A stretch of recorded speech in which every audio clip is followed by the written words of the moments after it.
Welcome, everybody, to your Badass Journey podcast. Today, I have Stefanos Sifandos on today's show. Welcome, Stefanos. Thank you, Corinne. Thank you so much for having me here. I'm super excited.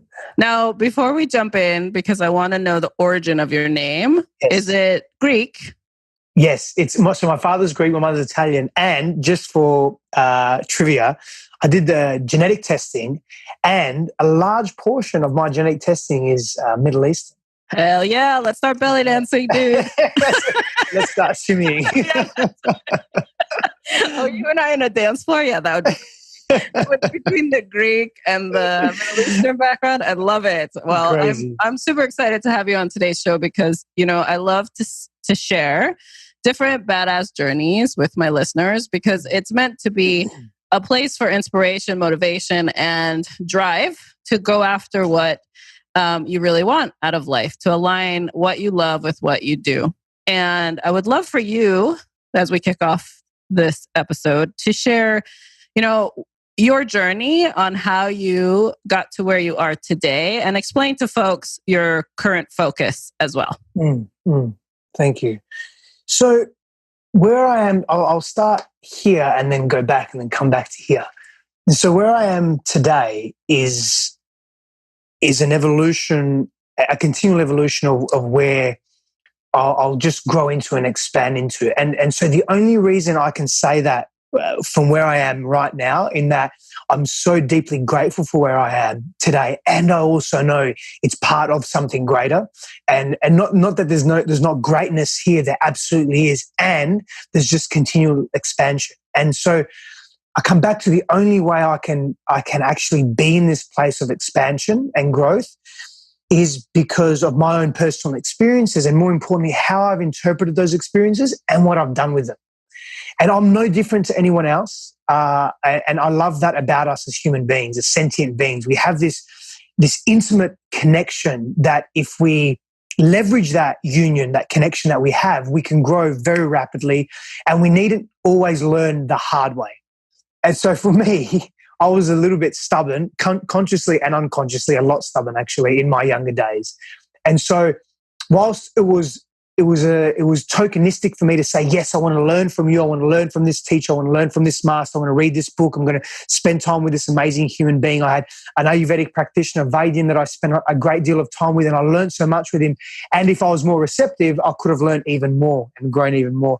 And for me, it's like I just had to learn the hard way. I had to learn through pain and moving through my fears and just really difficult times that I experienced, and scattered there intermittently with some really great times and some great moments of recognition and of self-recognition, and some great moments of, wow, like I've actually come this far, and some great moments of reprieve as well.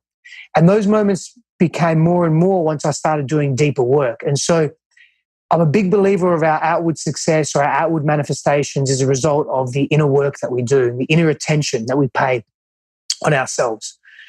And so for me, I'll give you a bit of a brief. I grew up in a difficult environment. My family environment was difficult. There was violence, there was physical abuse, there was emotional abuse. And to be honest, that's not very different to most old school European families. And so I'm definitely, like I said, I'm not this outlier here. It's that what I did was that it was an interesting journey for me because I internalized a lot of that. And for the first few years of my life, 10, 15 years, 16, 17 years of my life, I was very, and I still am an introvert, by the way, but I was very introverted and very withdrawn and very passive and very scared because my experiences were anytime I would express myself, I would be judged and critiqued for it or even reprimanded for it. And so I learned how to adjust and survive in my environment. And I took those traits and I brought them into my adult life in different expressions. And so, as I said, the first few years of my life was very passive, very withdrawn. And I became so frustrated with that, I was like, internally, I was about to combust. And so I actually did. And what happened was I was overweight as a child. DeMartini says our greatest voice become our greatest values. And so I wasn't healthy as a kid. really. I was okay, but I wasn't super healthy, overweight, always on the outskirts. And so I made health a priority in my life. I wasn't able to express, so I made sure that I could express. And unfortunately, I did it in an unhealthy way. I took what culture and society said men had to be or could be, and what, hey, men were men, boys will be boys, and I became violent. And so I started studying martial arts a lot more. It wasn't just this inward, compassionate practice of understanding the body, mind, heart, spiritual connection. It was more, I want to do this to hurt people because I was so hurt. And so it was weekends and alcohol and fighting every weekend and it was just crazy, and aggression. I was angry and always frustrated, and I could never understand why, because I wasn't choosing to look at that stuff. And so intellectually, I'd always immerse myself in I was very book smart and I was very street smart, but I wasn't emotively intelligent. I couldn't really connect to what was going on in here in a healthy way that allowed me to have more clarity and abundance and flow and consistency in my life. I was so inconsistent because I was so inconsistent within myself. I was living in the shadows. And so for me, I took all of that confusion and all of that muck and that clutter that I had in my mind, and I didn't really do anything constructive or healthy with it. I either internalized it, I lived in the shadows, or I was really hyper aggressive. And so even in my intimate relationships, I was unfaithful in most of those relationships. I thought that was the norm. I thought that's what men do. I was just so distorted in my ideologies. And so it wasn't until I really looked at all that stuff, and it came to a head when a relationship I was in a few years ago, that I was unfaithful in that relationship. And she discovered that. I didn't even have the courage to tell her. And I was thinking about telling her, and I didn't have the courage to tell her. And she found out. And that, to see and observe the pain that was in her face, that was in the relationship then after that, and what actually unraveled, was very, very confronting for me. And I started to look at every area of my life. I was looking at my business. While my business was like, I had a build-burn mentality with my businesses. I was inconsistent. I was consistently changing my mind. I was never certain on anything. I didn't have clarity. I wasn't confident in my expression. And I masked all that with outward facade and aggressiveness. And when that came to a head, I began to look at every area of my life. Like I said, my career, my vocation, my inner self, my relationship to myself, my spirituality, my own personal practices, my health and wellness, the relationship I had to health and wellness, because I was very extreme in that as well. I would go and do silly things. I won't call them silly things, but just extreme expressions in sport and in athletics to two reasons. One, I did it to forget. I did it to forget the pain that was brewing inside me, that was unconscious, that I could feel, but I didn't want to look at it. And the other reason was to prove to myself and to prove to the world that, hey, I'm really tough. And so there was this complete facade, and the reasons were really misaligned. And so that was a major catalyst for me and a turning point. I looked at every area of my life. I got very real, and I stopped telling myself lies.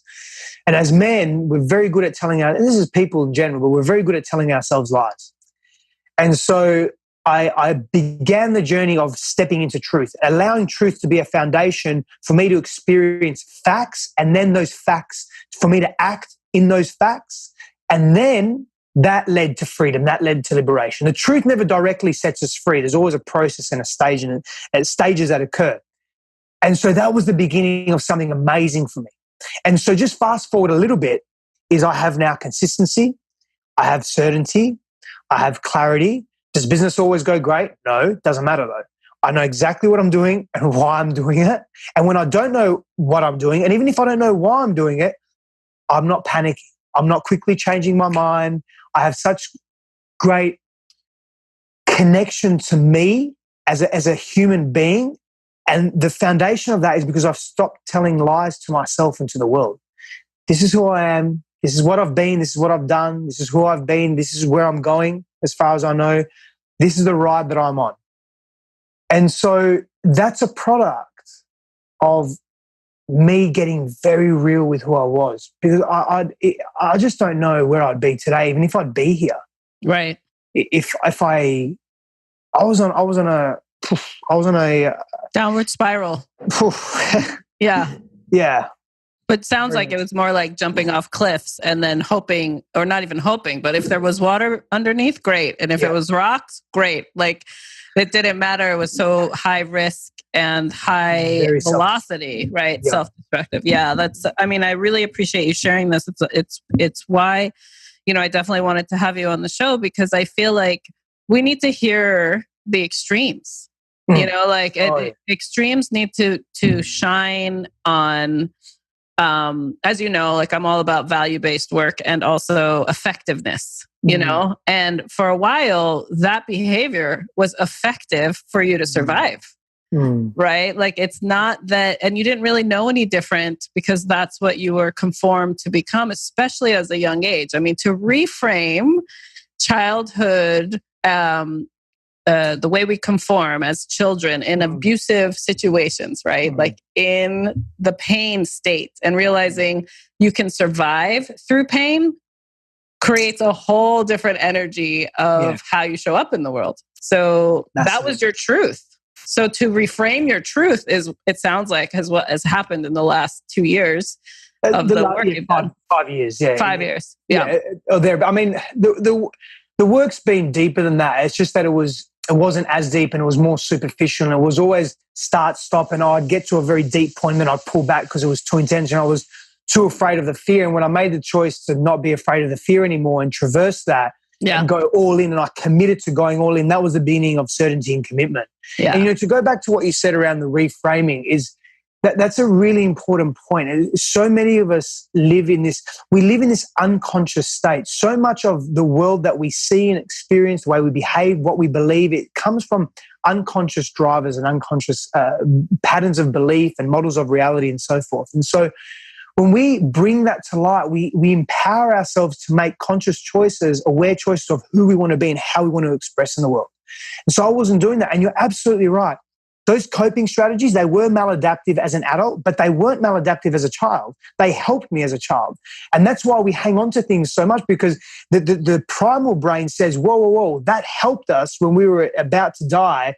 Don't let that shit go. Hold on to that. That's real. And so we bring that into our adult relationships, and it's not needed, but the journey through that, that's the unraveling of self, the ego deaths, the contemplation of suicide for many of us. I was there at that place. The questioning of my own masculinity. I mean, I still question my masculinity now, not from a place of deficit, from a place of, wow, what can I create in the world as a man in contemporary times? So it's a very different question. But back then it was, am I a man? Am I human? What does this even mean? Right. Yeah. And it's the absorption of all the elements coming at us, but then getting like in touch with that core innate spiritual being that we each come into the world with, and reconnecting with, oh, no, this is me.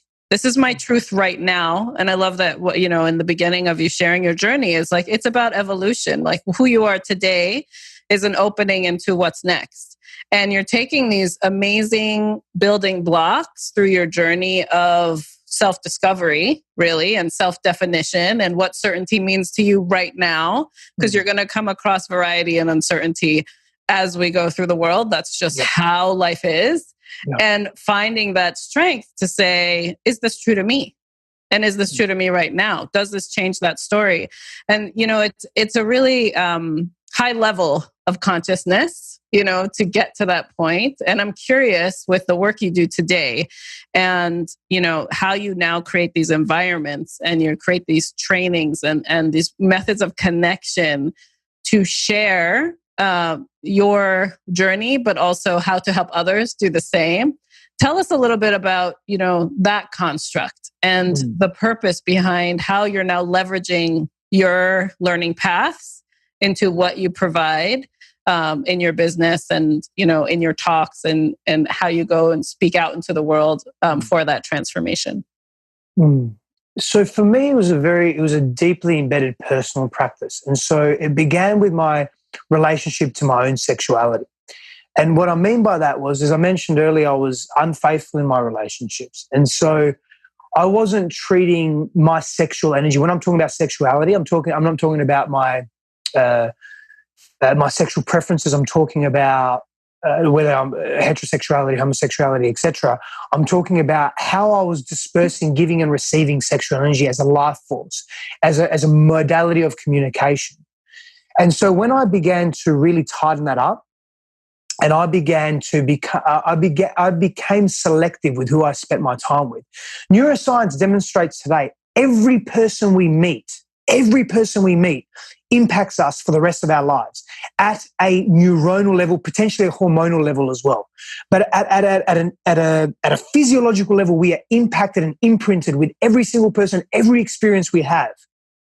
And so I was so blasé, I was so reckless with who I was spending my time with and what I was doing and being in the world, what I was saying, what I was exposing myself to.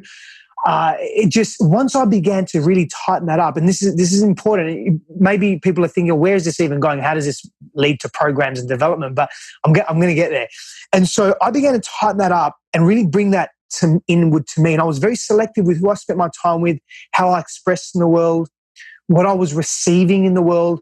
And I brought that in myself, and I became, it was an explosive creative energy. And not to share too much, but I practiced celibacy for a period of time as well. And I was practicing that for since I was 19, I was practicing intentionally, but it just wasn't a substance because of how scattered I was. Now, for the first time in my life, I had this clarity. I had this cloudiness had gone, and I was like, wow, I feel so empowered. And so all this creative energy started bubbling within me, and I just started creating. Literally, I started creating programs and information, and I was researching more, and I was hours every day. And that was fundamentally the beginning of what I created. So I had all these amazing experiences of revelation and change and insight, and I wanted to share that with people.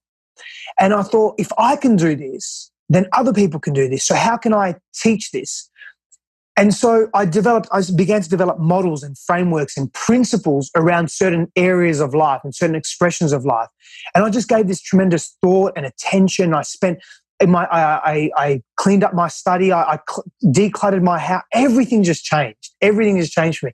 And I started creating. And so I just put all the pieces together. The first step for me was, I just want to create. I just want to express, I want to type or write, I want to create, I want to read. And I did that. And then the next phase, well, I've got to get this out into the world. What do I do? So I started educating myself, and I still am. I'm a novice in this place still. I'm still learning so much. And so that for me was just step by step. But it began with cleaning up me first, the internal self. Yeah, that clarity it's clear in your stance today, knowing you today. You know, how you show up is the willingness to offer all of you at its core, right? And to be able to develop that skill set and show other people how, to me, that's a representation of your calling, you know, and really finding alignment with a spiritual practice of sorts, you know, the connection to self, but into a practical understanding and acceptance through business, you know, and some people struggle with that, you know, and I know I did for years, because I have a very similar, upbringing in that conformed thought stopped me from living in my greatness for many years, even though I was highly successful in business and I was highly, what looked like from the outside, fulfilled in life, right? Like the perception of what was going on seemed so much better than what was really happening within me. And it took that peeling of the onion, the delay, you know, to take away the layers and get to the core, which then exponentially grew my business, because I was actually standing in self and in my divine connection, in what I bring to the table with my clients. And so I'm curious, when you know, you started to put it out there, right? And you started to build your practice and you started to announce it to the world and welcome others in. You know, how did that feel from an exposure standpoint, from like a self, you know, that self-spirit exposure? You know, it's a very vulnerable place to be. And then also to get paid for it is like a whole nother level of understanding. So tell me a little bit about how you kind of disseminate that in your world. initially when I got clear on the expression that I wanted to give to the world in terms of my service or my mentorship, my guidance, coaching, whatever label you wish to put around it, I was extremely nervous. There was self-doubt. I wasn't confident. There was the feeling of imposter syndrome. And I'm qualified. Like, I've got a degree in psychology. I've got qualifications in various mind-body modalities. I studied that from a very young age. As I said, I was studious when I was younger, although also rebellious, but it took me a few years. I traveled a lot, and then I got grounded. I said, I want to go to university and learn a specific thing, and et cetera, et cetera. Anyway, I have a master's degree. I was qualified. These weren't the issues, but I'd come from living in lies. I'd come from wearing so many different masks, and to be so exposed, I really doubted myself, and I continued. I persevered. I didn't let that stop me. I kept going. I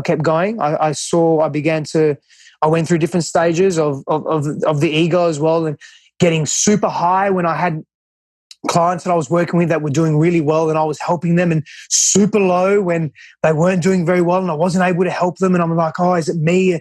I'm worthless. I'm not good enough. And so I had to really let go of that attachment in both extremes, or both ends of the spectrum, because both are unhealthy. And so when I started doing that more and more, I started actually getting better results with the people that I was working with. I was coming from a more authentic place, a more non-attached place, and it was more about them than it was about me. And so there was still more ego, and there's always ego shedding. That's the journey that we're on. That's how we learn and grow. And so the moment that started happening, I thought, okay, I feel more grounded now. I feel more at peace. I'm jacking up my prices. And I jacked up my prices. I doubled them immediately. I don't want to say overnight, because it sort of happened over, but it wasn't that long. It was a few months. And so I doubled them, and I had more clients. Okay, cool. Stayed there for a while and developed a level of self-worth and connection to that. And then I began to look at expanding more again, and really challenging myself and observing, okay, how am I going to feel if I put this price on there? And because it was very contextual for me as well. Back then, I was a bigger fish in a smaller pond geographically where I was. Now I'm humbled again. I'm a small fish in a very, very fucking big pond in California. Visiting and living here are two different things. And now that my base is here, it's like, and I'm surrounded by exceptional human beings, I'm like, oh, okay, I'm small fish again. Let's see how I respond to that. How do I react? And so, is old childhood stuff coming up of uselessness or worthlessness or unworthiness? Not too much, not really. Okay, check that. Let's keep moving. So there's this constant evaluation of self, and I'm being asked to up level again. Not so much only in terms of my prices or my service, but also how I show up to the world, and in the detail of that expression as well. And so for me, it's always been in stages, and I'm super impatient. And so whilst I've had enough willpower to allow it to be in stages, the growth, because when we acknowledge what we're experiencing, we fortify the value of that experience. So then we're able to move on to the next level with greater efficacy and also greater wisdom, greater level of understanding, so we can actually expand greater in each stage. Right. And so for me, I'm still impatient now. It's just that the relationship to the impatience and to the growth, it's more compassionate. Whereas before it was like I had the willpower, because my mind was very strong, to not overreach or go too quick or miss the important lesson of the stage or the teaching. I'd still stay in the stage, but I'd be hating on myself. Yeah. I'd be hating on myself. I'm like, oh, why can't I be fucking here? I'm not good enough. I'm not fast enough. I'm too slow. The program's not good enough. I don't have enough back end. I was blaming everyone else but me, right? Yeah. And I wasn't taking responsibility. And so I was suffering in that. Now I'm just more patient. I'm calmer. I'm more connected to the process. And in that, there's such greater growth for me in terms of the quality of the work that I put out there, how I show up for people, and also the flow, like the monetary flow that comes in for what I'm producing, what I'm creating as well. Yeah, and that flow connection, I would say cycles, right? Or I don't even know what the right visual for it is. Like the visual that just came to mind was more of like the spiral around us, because similar to the energies that flow through our bodies. It's the same as the energy that we interact with every day, and I know you're now living in California, where comparison of gifts that we have against gifts of others, when there's a high vibration energy of all those gifts around us, it's very easy to then doubt, like, am I enough? And that not enough story, especially if it was ingrained at such a young age, can literally drive us or shut us down. And I love that you're trying to figure out that integration, because the not enough story will always show up. It will always show up. It's something that we witness in order to decide how do we want to act next. And it's so great to hear that your cycles are smaller in the defeated or the aggressive, reaction, and you're actually finding flow with it. I'll share a story with you, and I really appreciate what you said then. I'll share it because it's super fresh this morning. So Christine and I were chatting, and she's just got a little bit of pressure on her at the moment, and long story short, she snapped at me. Now, instead of me, but it was the context of what she said. And it wasn't like, if you know Christine, is like, her snap is not, it's not really it's a nibble. But it's outside of her scope. Anyway. And so we're chatting, and I snapped back immediately. Now, when I reflect on that, and we reconciled almost immediately as well. We allowed the event to take place, and we reconciled immediately. Just as a side note, because that's very important to do, and we're getting better and better at that as well. I'm very happy with how, and so is she. We are very happy with how we communicate, even if sometimes our communication can be harsh with each other. The way we reconcile is really beautiful, and that's something that I couldn't do as a younger person. Forget about it. So. But I snapped at her. Now, the reason I snapped at her is because the context of what she was saying, it wasn't even me, it was my inner boy, my little inner boy took it personally, saying, you're not enough and I need to do everything. And I slammed my computer, my laptop thing down, and I said to her, mind your attitude. I didn't say it like that. I said it quite harshly. And really, it was me that needed to be mindful of my attitude as well, because I was reacting, and it wasn't even me in the present form. It was that little boy that was reacting. And to be honest, the truth, the more complete truth of that has just arisen now in this conversation. As you were speaking, it triggered that in me, and I'm like, wow, like, it's a beautiful revelation I've just had. Thank you, by the way, because you did that, sure. Knowing or unknowingly. And that was, and because it always shows up, and it's okay. It's how we deal with it. It's how we deal with it. It's the how is so important, because we're human, and it's okay we're going to learn from that. And that's a massive learning thing for me, because how we show up, that old adage, how we do anything is how we do everything. So if I show up like that there, how am I going to show up in business when something goes wrong? Or if I'm triggered in business, or if someone is threatening my sense of worth, or, hey, you charge too much, or hey, your program is shit. Like, how am I going to respond to that? That's the carryover there. And that's why I wanted to mention it, because it's a real story. It happened literally a few hours ago. And I'm still getting clarity as we speak now in real time from the conversation. It's epic.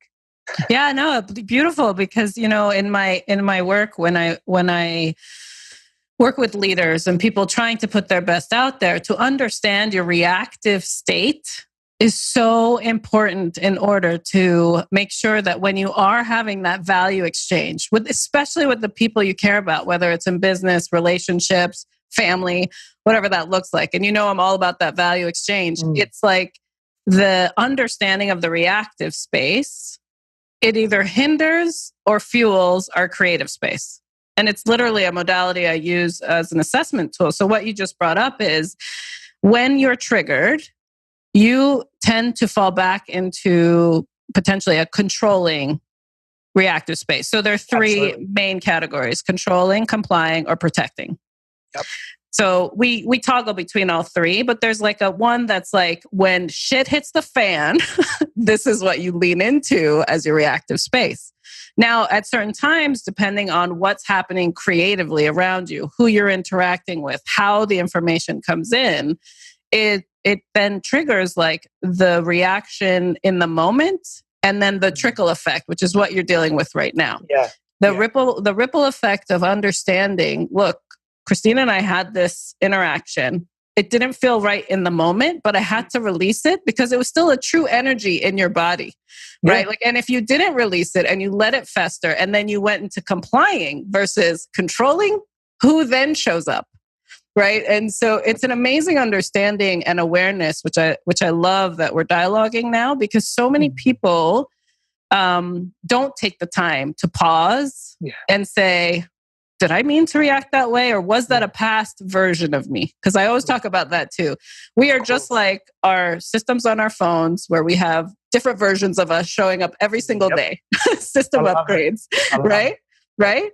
And so today's version of you definitely is a higher operating system for sure, because of all the knowledge, learning, functionality, features, everything you've brought to the table from the past. But sometimes, if we allow it to. If we upgrade, if we choose to upgrade. Exactly. And then sometimes you can find a bug in version 1993, whatever happened back then, that trickles its head up because it just is still continuing to work through. And so I love that you're in that. Yeah, I really appreciate being in this space now because I never used to be like this. Yeah. And the level of awareness I have now is so much more expanded than what it used to be. And I love the protection, the control, the compliance, because to me that's similar to fight, flight, freeze. So the control is fight, for example. The protection is flight, and the compliance is freeze almost. So there's parallels drawn there to how we behave at a primal level. And we live in a world where we are actually a lot safer. We're safer than our 5-year-old self that experienced abuse. And so we have to take that into account and choose to, with awareness and consciously evolve our level of understanding and our level of emotional intelligence and relational intelligence and the way that the coping strategies of how we behave. And the only way we're going to do it, and it transcends and trickles into every area of life, is to actually face it. Yeah. That's it. It's as simple as that.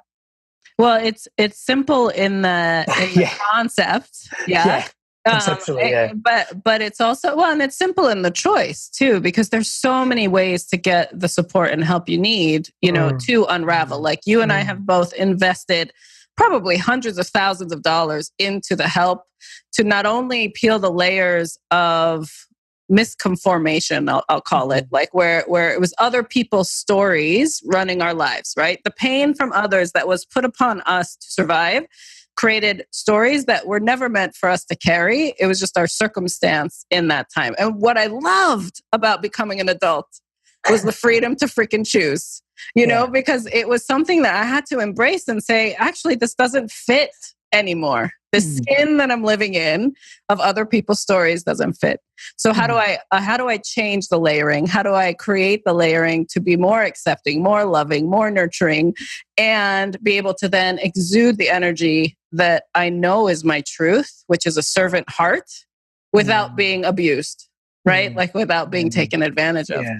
And so the reframing is really key to decide which story do you want to choose to live in now, and based on each circumstance too.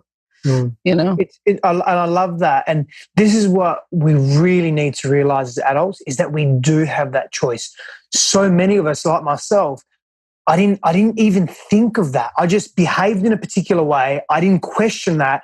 That's how I am. I'm just going to wallow in my suffering, and I'm going to wallow in my frustrations. I'm going to be reactive. Someone upsets me, I'm going to be reactive, or I'm going to internalize it. And that's just how it's going to be. And I'm just going to be with the discomfort of that. And it's like, really, really, do we need to be like, we actually have a choice? And you're so right. It's so simple, not only conceptually, but in the choice.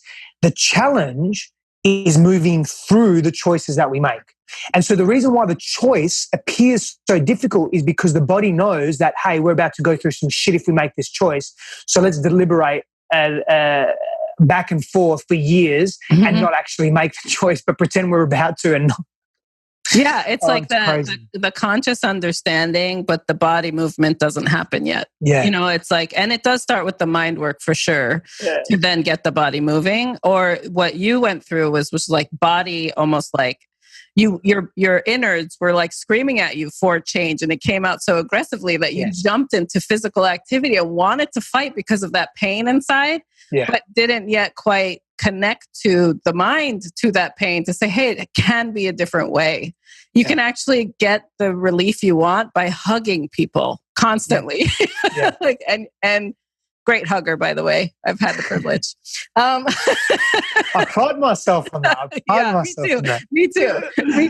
I actually have my alter ego, or no, I should say my spirit animal is a hug-a-muffin, is what I call her. But what I love is also that you brought up Christine. And if you're cool with it, I would love to also share where you are right now in relationship status, because you shared your intimate moment of infidelity and the healing that started to create for you to the now. And I love to know that you're engaged and Christine is amazing. And, but to share a little bit about how then you started to open up again to find that relational fit between your masculine, feminine energy flow and her masculine and energy flow. For me, and obviously there's a bias here, but everyone we tell the story to, and I'm so shit at telling the story compared to her. She's so much better at telling the story than me, but of how we met. But essentially, I'll tell it from my perspective. And what happened was, it was actually another relationship I had where I broke up in that relationship. How long ago was it now? 3 years ago. I'm not too sure, but it was good. Yeah, about that. And so we're in that, and I broke up, and it was a conscious uncoupling, and that was the first solid relationship I had after that one from a few years ago. And I was really in integrity in that relationship, and I felt connected in that relationship. And I still wasn't completely in my truth, though. And not from a place of being deceiving towards her, a place of not knowing myself still, not having a great deal of, we're always going to want to know ourselves. There'll always be levels of knowing ourselves, but the foundation I haven't quite reached yet. And beyond that not knowing, I still was, there were still elements of me that were afraid of expression. And I hadn't dealt with those fears around commitment and freedom. And I had and I hadn't. Like there definitely was. And there was deeper layers to go. And so the unraveling of that relationship took me down another spiral within self to get to acquaint myself with some of these deeper questions around me. And so it was about 18 months that I said to myself, I'm not going to be with anyone. I'm going to really practice being alone with myself and learning more about me. And that was a very difficult part of that. Half of that time was very challenging, more so than the first time. This deep dive, this unearthing of self was tremendous. It's, to share a little bit about those experiences for me, I have had an extreme personality because of my upbringing and because of the way I've chosen to relate to that. And so I usually don't do things in halves. And so I went really, really deep again into this place. And I went into some very dark places of the human psyche and the soul. I say places that no human being should go. And if they can go there and pull themselves out, then go there. Because the revelation that I've had from that has been tremendous. Now, I don't believe every human being needs to learn. The only way to learn the way to really grow and expand is not only from pain and suffering. I feel we're at where we are at as a humanity because of this massive shift in polarization, and we're redefining masculinity and femininity. Essentially, we're redefining what it means to be a whole human being. There is a stage or stages of pain and suffering that we will experience. And I think that's part of the human condition. And we can also not bypass that. It's not about bypassing. We can learn to relate to it differently. And that's what I was learning in that particular instance. And so fast forward, I moved through a lot of that. I, again, had an amazing mentor that she guided me. She was an older lady. She guided me through understanding my own masculine, my own feminine, and where I had behaved in a way that was actually pushing people away, not intentionally, not from a place of deceit, from a place of ignorance. And so bringing that back into self, and that was very humbling again. And so I've had so many experiences of being humbled, but that's what happens when you're in your ego and when you're stubborn. I was in my ego and I was stubborn. So I needed to be humbled. And God, the universe, our own higher selves has an interesting way of humbling us when we need to. And so I was sitting in a silent practice one day, about 18 months after this particular event, this particular breakup, but also just going through so many different iterations of myself again. And I was in this practice and I thought to myself, oh, I'm ready now. I feel like my heart, my body, I'm integrated in a place. I'm ready for love. I'm ready for sacred union. I had got much clarity on that. I'm ready for a beloved to enter my life. I know in what way I want that to happen. I'm open and I'm ready. Now, let me prelude something. I'd been exploring a lot, and from a very young age, from about 16, no surprise, I wanted to escape. Where would I have gone? Because I'm always with myself. I'm never really escaping. I figured that there's three major ways to really expand and evolve and honor our path as human beings. Disappear into the mountains and study the mystic ways in as high altitude as possible. Become an Eastern mystic, essentially. Become a nomad, become a hermit. Go disappear for 30, 40, 50 years, the rest of my life in the mountains, and then connect to God and just be in that space to really expand. Get hit by a bolt of lightning, literally or figuratively, and then that would change my complete internal constitution physiologically and spiritually, and I would just expand rapidly. Or go and be in sacred union, whether that's polyamory or monogamy, or for me, it's one part. So Christine and I, it's one part. It's each other. And I was more as inclining towards two people, and there's reasons for that. Specific reasons for that, to really accelerate our growth. And the fourth option, I suppose, was just do what I do, but not really have a relationship, but not really be sacred, not be deep, and not really elevate myself massively. And so in that moment, in that sitting practice, I thought, I'm ready to elevate. I don't want to be outside of this world. I want to make impact in this world. I'm clear on that, and I know how to do it. Well, I'm figuring out the how. I know why. I want to be in the world. I don't want to be outside of the world looking in and watching it self-destruct or not being a part of it. I'm here to be human. I don't want to rely on a bolt of lightning. That's not being empowered, and that's not taking responsibility and personal power. Sacred union is very appealing. And so I made that decision, and literally a few days later, mutual friends introduced us from across the world to about 10,000, 70-something miles away from each other. And so began our beautiful conversations and our connection. Now, her, on the other hand, she'd sort of made that decision like 9 years earlier, but she was waiting for me. So I was a little bit slow. But men are a bit slow, they sometimes develop slow. Sometimes they're really fast. See, it's interesting. Like, I study a lot of Eastern mysticism, and so they're always speaking to men and women in different ways. And they'll say that sometimes men are slow in their development and so forth, but then once they get the wisdom of the woman and they fill themselves up with that knowledge and that wisdom, they then accelerate and they become great masters. So a little bit slow now, but I'm hoping to accelerate a lot faster. Well, I also think that things happen when they're meant to, and if it was any sooner, you would have missed each other. Yeah. Right. Yeah. Like it really, like it's just all meant to be when it's meant to be. And that's beautiful. And so in your relationship now with that sacred union, is it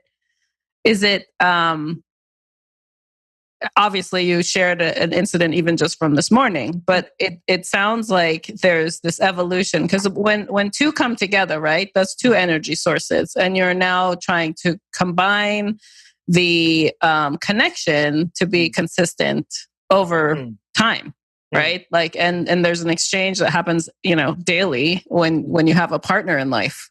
So I'm curious, as you are now coming together, how do you make sure that truth is constant? Like, you both live in a higher vibration, knowing Christine and her work as well.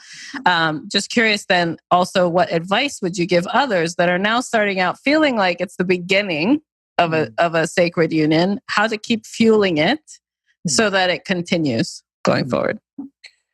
So as a side note, I mean, I've developed, so has Christine actually as well. This is an interesting thing. We both developed around the same time courses. Mine's called Conscious Relating, hers is called something else. And I've developed a 12 principle model around how to consciously relate to self and to others and to those that matter most. So there's more than just 12 principles. But let me start with something first. Is we have to have a foundation of self-knowledge, which leads to clarity, self-awareness, which leads to clarity.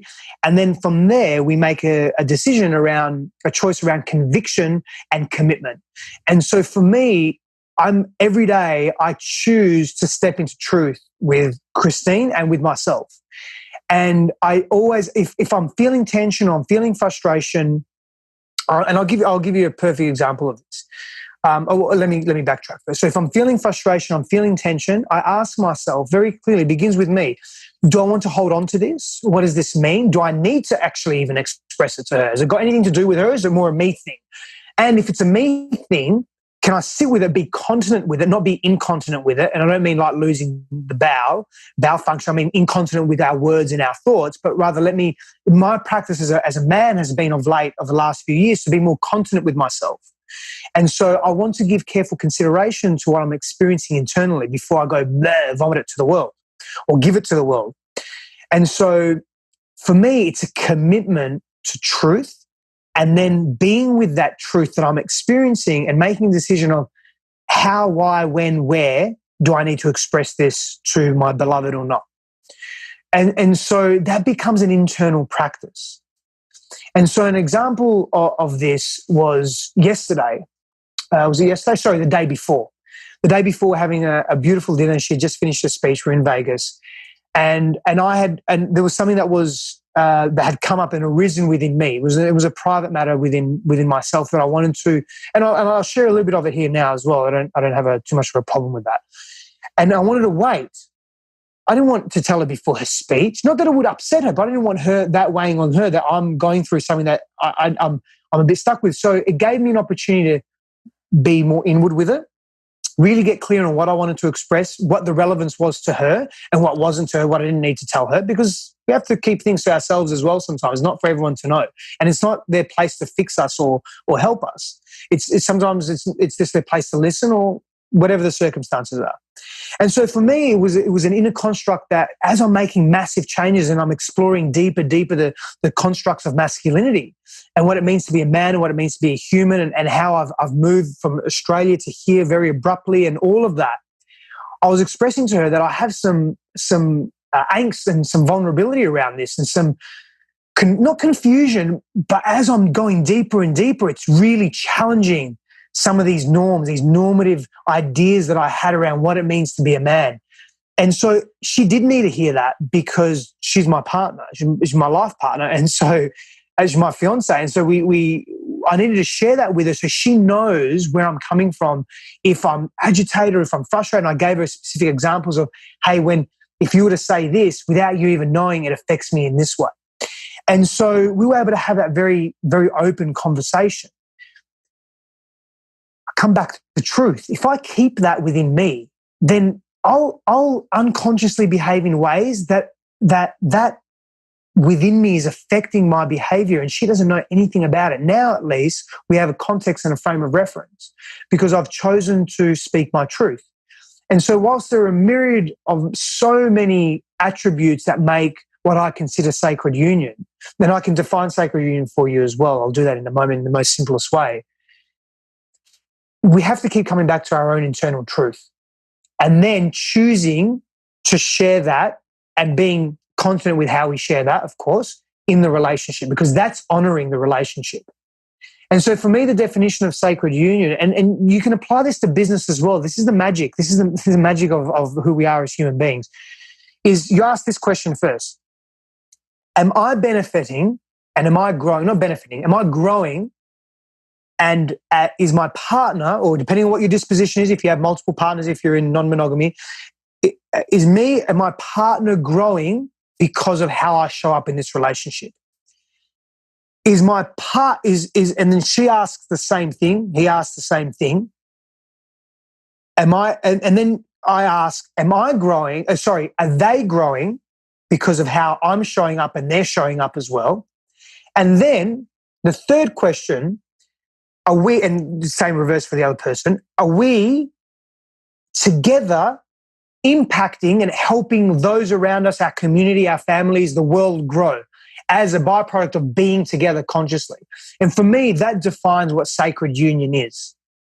That defines what being in a very open relationship, open not in the sense of sexual partners, open in the sense of the interchange is open and transparent between, it's it's highly reciprocated between the two people. I'll use a standard heterosexual monogamous example. You can replace it with whatever you want. It doesn't really matter. Any type of relationship status. And so that's what defines sacred union for me, and always coming back to truth and honesty. Yeah, the energy exchange in relationships is so pivotal, because when we don't communicate what's true to us, it creates amazing blockers. It creates more tension. It creates like ill behaviors and unknown. And because, truly too, because we all have pain stories, it also puts us back into our comfort zone of what's not enough, or it doesn't feel right. Like there become triggers. So to find that dialogue, I mean, because you just shared, intimately how you and Christine build it. Like my husband and I also have had those moments. We go into marriage with the facade of what marriage should be like.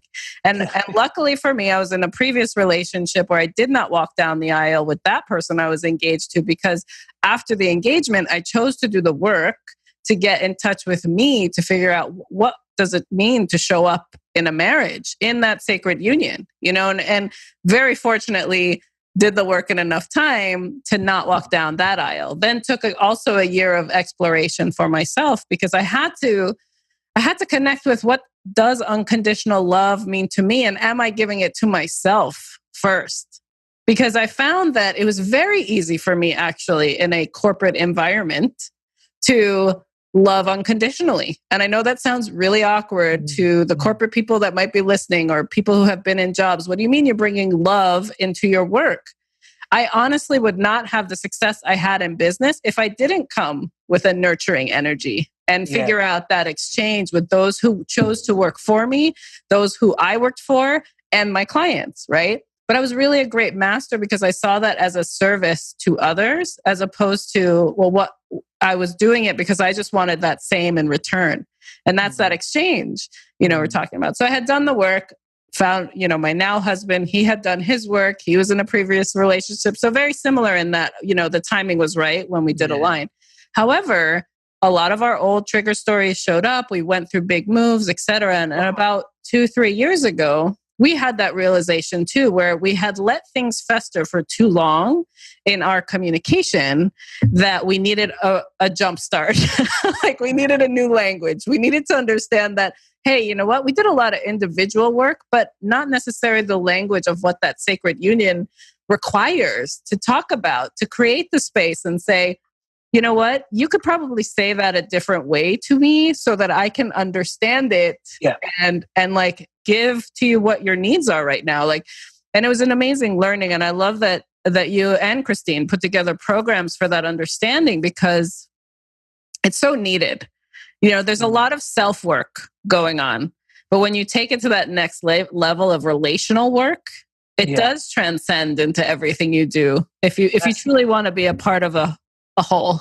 Well, Christine and I both believe that intimate relationships and sacred union is one way that the world is going to free itself from its attachment to ignorance and scarcity, and also separation. And in addition to that, when you do that relational work, and we had both done a ton of individual work, hence how we met and why we met, of course, and then doing that work together. Let me be very clear. Something else that defines sacred union is, and conscious relationships, it's not a smooth ride. It's like our honeymoon period was 2 to 3 weeks. Literally. Right. We went deep. What's defined sacred union, and I know that you will relate to this, Karina, is that it's how you relate to the triggers that come up. Right. It's not so much that old childhood stuff's coming up And sometimes we get to a place where that ceases to, absolutely. And I'm working through that. And to be honest, to be really clear, Christine's further on that path than I am. Again, well, yeah, I'm just a little bit slow. That's okay. But how we relate to it is what defines that sacred union. Because I've been in situations and relationships where both partners, we're being massively triggered. And let me tell you, how I related to it then and how I relate to it now are eons, worlds, galaxies, so universes, cosmoses apart. And so that's what defines it's how, and the willingness. I'll always come back to willingness. Me too. We carry a willingness to be in the relationship and look, and a commitment. I'm not doing this shit with anyone else because I'm just because it gets hard and we break up, and then if we don't address this, whatever it is that's festering, that's causing tension, you're just going to repeat it. I'm just going to repeat it again with someone else, with myself. This is an opportunity. Yeah. So that's that acknowledgement and that recognition that the relationship is an opportunity for growth and service. That's another definitive factor of sacred union for me. I love it, and it totally relates to even just how I show up in my relationships, but also the learning that I'm continuously in to almost dial up the willingness. Yeah. Yeah. No, I was just going to say, when you said dial up the willingness, I really love that, because the parallel drawn, like imagine in business, and your business, your service, Christine and I are also very blessed. We have our own individual services and brands, and we also come together and we teach together, and we're just beginning to do more of that, and that will expand over the next years, and that's part of our journey together as well. But imagine taking that willingness that you have in your intimate relationship where you can be very much challenged because there's so much emotional and spiritual stakes at play, and you take that into your business.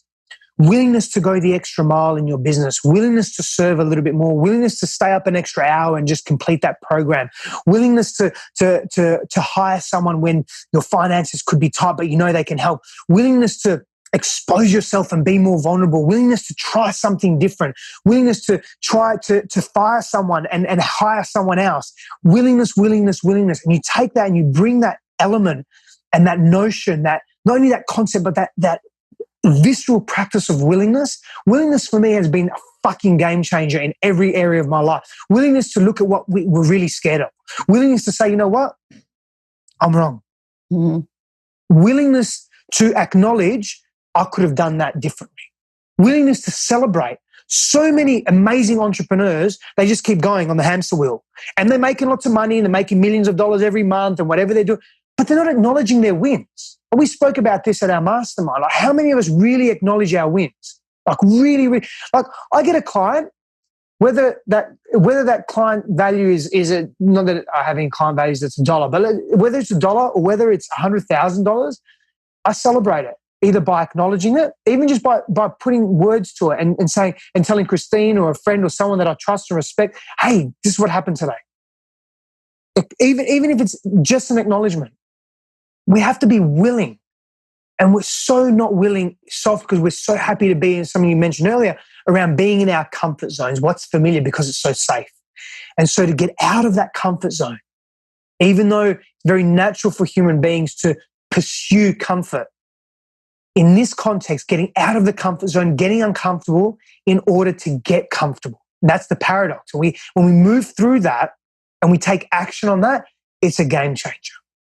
Yeah, I agree. I think it's also, I think about the shift of language around comfort zone, because it's actually a lot of discomfort, and what you want to move towards is empowerment. Yes. Yes. There's the beauty in that. And I truly love the flow of willingness, because I think everyone, if they were to embrace that, it would exponentially grow their life, their business, their relationships, etc. Yeah. I love our conversations, Stefanos, because we could go deep and we can go high, and we're always at a great vibration. And I really just first want to thank you for joining me today. I think I'm going to have you on again for other topic conversations. I love that. Because obviously, like, being in flow with you is just so much fun for me too. You made my day. Likewise, everything you just said then as well. I really appreciate it, Chris, so much. It's these, I really I'm so grateful for these kinds of interactions, and it means a great deal that you would spend your time here talking together. So thank you. Of course. And before we close out today's conversation, would you let folks know how you'd like them to connect with you? Because I'm sure those listening will have questions, want to understand what you got going on. Yeah, so how would you like them to do that? Yeah, so social media, Instagram or Facebook, Stefanos Sifandos or Stefanos Sifandos, whatever you use it best. It's a tongue twister, I know, but that's sort of what I was given. It's my paternal grandfather's name. So it's a very, very important name to me. He was a beautiful man. He passed away many years ago. He was a beautiful man. Very kind heart. And my website, stefsifandos.com or stefanossifandos.com. And for the men out there that you're watching and you want to learn more about the men's work that I do, reclaimyourkingdom.com. You can find me there. But all of that's on my website or on my social media. It's all interconnected. Yeah, we'll make sure to put it in our show notes for sure so folks can connect with you. The way I like to close out my show is to ask this one question. Yes. How do you define what a badass is? Willingness. Yes. Perfect. We'll just end it right there. I appreciate you so much, Stefanos. Thank you for joining me today. Thank you, Corinne. Thank you so much.